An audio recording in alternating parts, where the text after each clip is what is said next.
Imagine walking into an exam you barely studied for, yet somehow walking out with the highest score in the entire class. Seems impossible, right? But for Ayanokoji Kiyotaka, this is routine. His mastery of learning is so flawless, so calculated, it almost feels like he's bending the rules of the academic system. In today's video, I'm going to reveal his secret methods, techniques so effective that they will change the way you approach studying forever. By the end of this video, you won't just be learning, you'll be mastering. But before we proceed, show your desire to the universe by liking this video, subscribing, and dropping a comment saying, "I am a genius." I will personally like your comment to show that you are fully ready. Now let's dive into the mind of Ayanokoji and discover how he dominates the academic world with minimal effort. Chapter 1. The Myth of Hard Work. Efficiency is the real key. Most students believe that the longer they study, the better they'll perform. They think endless hours spent grinding will guarantee success. Ayanokoji Kiyotaka operates on a completely different wavelength. For him, it's not about the number of hours spent studying, it's about how much knowledge he can extract in the least amount of time. He prioritizes efficiency over sheer hard work, and this is where most people go wrong. The reality is, not all study techniques are created equal. Reading a textbook from start to finish, hoping that somehow the knowledge will stick, is a waste of time.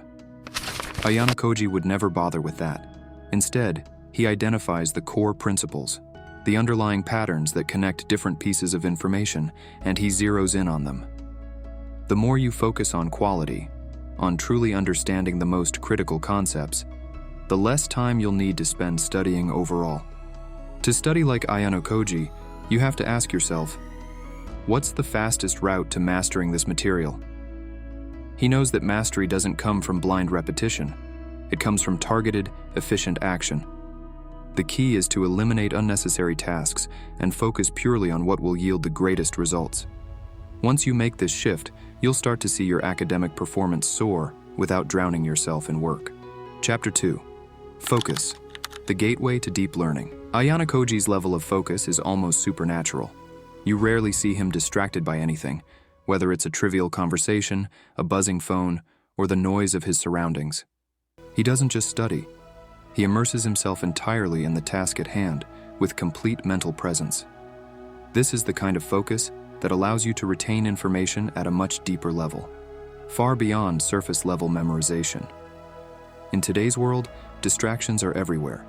Every time you check your phone, every time you allow yourself to get pulled away from your studies, your focus fractures. The truth is, to study like Ayanokoji, you need to create an environment where distractions simply don't exist. Turn off your phone, block distracting websites, and even notify those around you that you are unavailable for a certain period. Focus isn't just about attention, it's about intention. Set the intention to fully immerse yourself in what you're doing, and you'll find that your brain can absorb much more in less time. Try this. Use the Pomodoro technique, where you focus intensely for 25 minutes, then take a 5-minute break. Repeat this cycle and gradually increase the length of your focus periods. With time, your ability to concentrate will expand, allowing you to study for longer periods without mental fatigue. Ayanokoji doesn't waste a second when he's learning, and neither should you. Chapter 3. Observation. The key to connecting the dots. Ayanokoji isn't just a genius because he absorbs information. What truly sets him apart is his ability to observe patterns and make connections that others miss. He notices the subtleties, the relationships between ideas, the way one concept reinforces another. When it comes to studying, this is a crucial skill that you must develop. Rather than passively reading or listening to lectures, start actively engaging with the material. Ask yourself, how does this concept relate to something I already know? What's the bigger picture here? For example, if you're studying biology, don't just memorize the parts of the cell. Understand how those parts work together to sustain life. This deeper level of learning will not only help you retain information longer, but it will also prepare you to apply it in unexpected situations, just like Ayanokoji does in his academic battles. Paying attention to the way information connects across subjects is what makes you adaptable. The more you practice observation, the more skilled you'll become at identifying key patterns and frameworks that underpin everything you're studying. This is a habit that will serve you well, not just in school, but in every aspect of life. Chapter 4. Maximizing results with minimal effort. The 80-20 rule.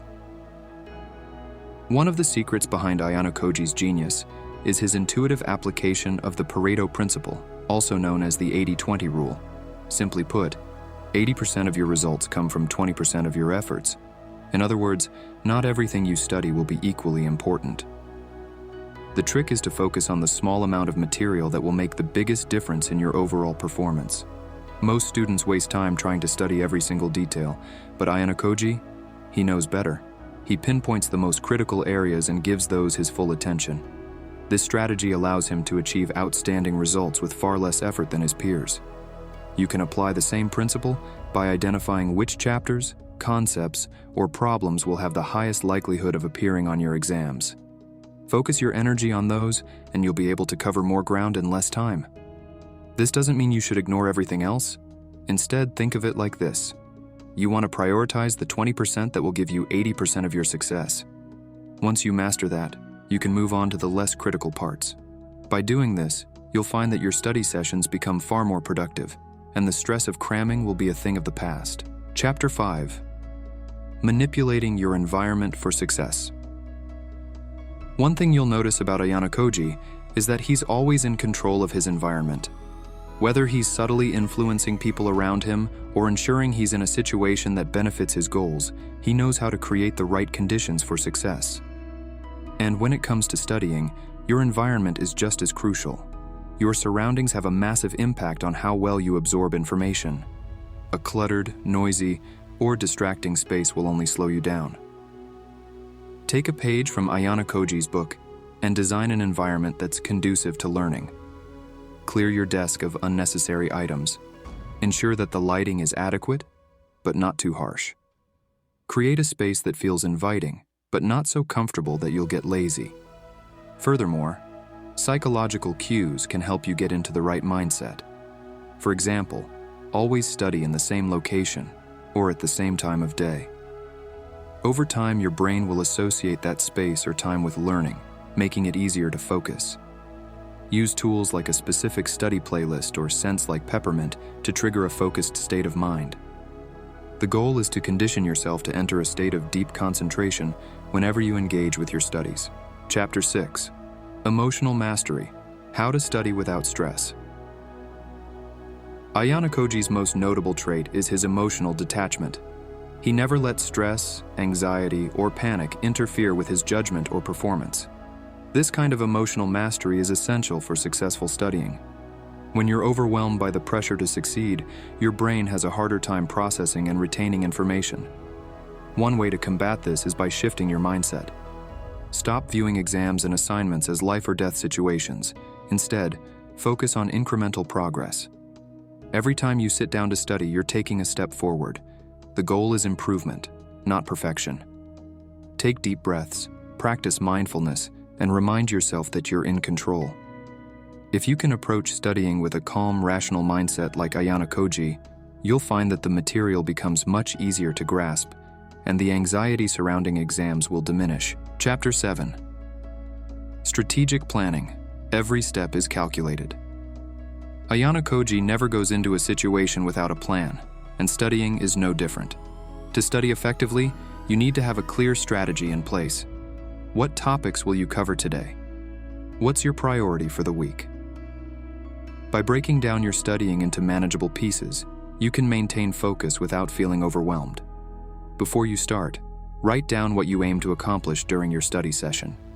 It might be mastering a single chapter, solving 20 problems, or reviewing key concepts. Don't just dive in blindly, have a roadmap. Ayanokoji plans his actions meticulously, and it's that preparation that gives him a huge advantage over everyone else. Chapter 8. The Discipline of Consistency. Ayanokoji doesn't rely on fleeting motivation to achieve his goals. Instead, he operates on discipline, a consistent, steady approach that allows him to outperform everyone else. This is what you need to aim for in your own studies. Some days you'll feel motivated, and some days you won't. but the key is showing up regardless of how you feel. Make studying a non-negotiable part of your daily routine. Over time, this consistency will yield results. You won't need to cram for exams or panic about last-minute studying because you've been putting in the work all along. Discipline is what separates average students from those who excel, and it's a principle that Ayanokoji has mastered. If you found this video helpful, please like, subscribe, and share it with someone who needs to hear this.